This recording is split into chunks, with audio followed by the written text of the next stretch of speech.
Minardi. I am an attorney here in the state of Florida. I run the legalization campaign Regulate Florida, and I also am running for Florida House District 65 for Florida Congress in order to help get into the legislature and help implement the medical marijuana laws and hopefully the legal adult use marijuana laws when we get there. And 5 years ago, I don't think most of us believed that this was going to happen. You know, now we're talking about 2016, where we lost the vote for medical marijuana by 58, only 58%. We needed 60%. And then 2 years later, we got 71% of the vote, one of the highest ever in the country for a marijuana initiative.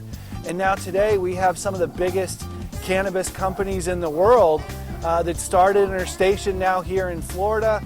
We got, over 250 dispensaries in the state. We have flower on the shelves and products that continue to get better.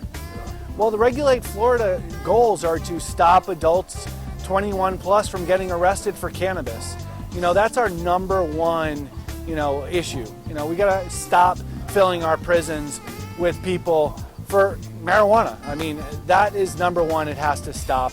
And that's our short-term goal, is to get this done, to allow people to be able to cultivate in their own home. A lot of patients use it for therapeutic uses in addition to, just general wellness. You want to be able to grow your own tomatoes. You want to have organic products. You want to be able to create your own strains.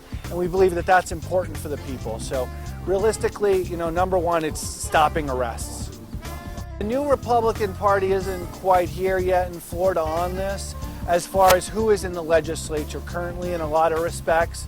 They're doing a lot of wonderful things, but just not on this issue. But we're seeing here, and as Regulate Florida, I'm validating a lot of ballot initiatives and talking to a lot of people.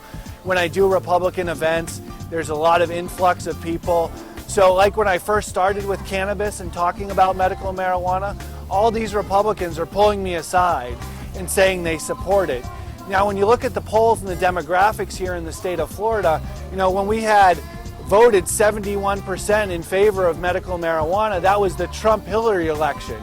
And it was 48%, Republican, Democrat that year. So that year and that election showed that this is no longer a partisan issue, especially medical issues. Everybody uses it for medical reason. It doesn't matter. You're going to get cancer whether or not you're a Republican or Democrat. You're going to have to go through chemo, and if you're smart, you won't have to suffer the consequences of it because you'll use some sort of cannabis alternative. Republicans and Democrats have children that get addicted to opiates that this could help them from and keep them away from, and get arrested as well. So, it's time to end this. And this is, again, COVID really and was a big inspiration for me to continue to run or make that final decision to be as a Republican, because it was about personal rights and personal freedoms. And I don't know how use of cannabis in your own home isn't more about personal rights and personal freedoms than that. Yeah, no, I love this event, and as soon as Gary told me he was going to do one in Palm Beach, that was kind of my first reaction. Wow, we haven't had anything in Palm Beach forever. So it was really great to see something here. Obviously, the more education and outreach and exposure that we can get in these type of events, the better it is. So it's grateful to have him here, and I know it's his first, and we're excited to continue to do this with him. But it's a great event, and having it in an environment like this, as opposed to sort of a stuffy convention center, is something that I love, especially with the cannabis industry, because it does bring in that nature aspect of it, and that bringing it back to nature and organic living and, wellness that we have. I mean, people don't know it, but, horses give off great energy, and we're surrounded by them. So it's awesome to be here, and I appreciate being a part of it.